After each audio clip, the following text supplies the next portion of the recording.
You are looking at Julian's pronunciation guide, where we look at how to pronounce better some of the most mispronounced words in the world, like this other curious word. But how do you say what you're looking for today? Let's learn once and for all how to pronounce the name of this Japanese art movement. If you want to learn more names from arts, also from Japanese, I've got more pronunciation videos you'll want to listen to and learn from. The Japanese pronunciation here, stay tuned, is Ukiyo-e. Ukiyo-e. Ukiyo-e.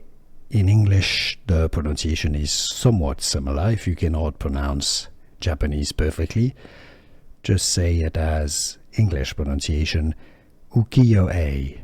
Ukiyo-e.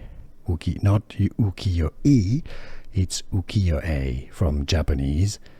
Ukiyo-e.